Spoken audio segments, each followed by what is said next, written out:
1 Kings chapter 10, the Queen of Sheba, verse 1.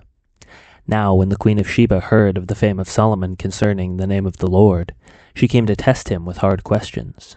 She came to Jerusalem with a very great retinue, with camels bearing spices and very much gold and precious stones. And when she came to Solomon, she told him all that was on her mind, and Solomon answered all her questions. There was nothing hidden from the king that he could not explain to her. And when the Queen of Sheba had seen all the wisdom of Solomon, the house that he had built, the food of his table, the seating for his officials, and the attendance of his servants, their clothing, and his cupbearers, and his burnt offerings that he offered at the house of the Lord, there was no more breath in her. And she said to the king, "The report was true that I heard in my own land of your words and of your wisdom. But I did not believe the reports until I came, and my own eyes had seen it. And behold, the half was not told to me. Your wisdom and prosperity surpass the report that I heard. Happy are your men, happy are your servants, who continually stand before you and hear your wisdom. Blessed be the Lord your God, who has delighted in you and set you on the throne of Israel. Because the Lord loved Israel forever, he has made you king, that you may execute justice and righteousness." Then she gave the king 120 talents of gold, and a very great quantity of spices and precious stones. Never again came such an abundance of spices as these that the Queen of Sheba gave to King Solomon. Moreover, the fleet of Hiram, which brought gold from Ophir, brought from Ophir a very great amount of almug wood and precious stones. And the king made of the almug wood supports for the house of the Lord, and for the king's house, also lyres and harps for the singers.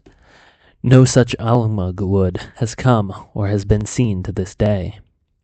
And King Solomon gave to the Queen of Sheba all that she desired, whatever she asked besides what was given her by the bounty of King Solomon. So she turned and went back to her own land with her servants. Solomon's great wealth, verse 14. Now the weight of gold that came to Solomon in 1 year was 666 talents of gold, besides that which came from the explorers and from the business of the merchants and from all the kings of the west and from the governors of the land. King Solomon made 200 large shields of beaten gold. 600 shekels of gold went into each shield, and he made 300 shields of beaten gold. 3 minas of gold went into each shield. And the king put them in the house of the forest of Lebanon. The king also made a great ivory throne and overlaid it with the finest gold. The throne had 6 steps, and the throne had a round top. And each side of the seat were armrests, and 2 lions standing beside the armrests, while 12 lions stood there, one on each end of the step of the 6 steps. The like of it was never made in any kingdom. All King Solomon's drinking vessels were of gold, and all the vessels of the house of the forest of Lebanon were of pure gold. None were of silver. Silver was not considered as anything in those days of Solomon. For the king had a fleet of ships of Tarshish at the sea, with the fleet of Hiram. Once every 3 years the fleet of ships of Tarshish used to come, bringing gold, silver, ivory, apes, and peacocks. Thus King Solomon excelled all the kings of the earth in riches and in wisdom. And the whole earth sought the presence of Solomon to hear his wisdom, which God put into his mind. Every one of them brought his present, articles of silver and gold, garments, myrrh, spices, horses, and mules, so much year by year. And Solomon gathered together chariots and horsemen.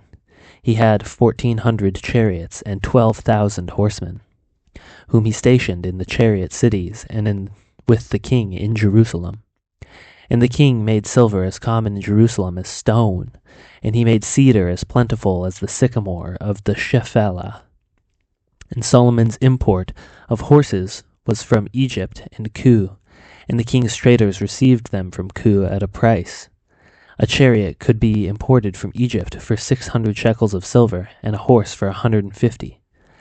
And so, through the king's traders, they were exported to all the kings of the Hittites and the kings of Syria.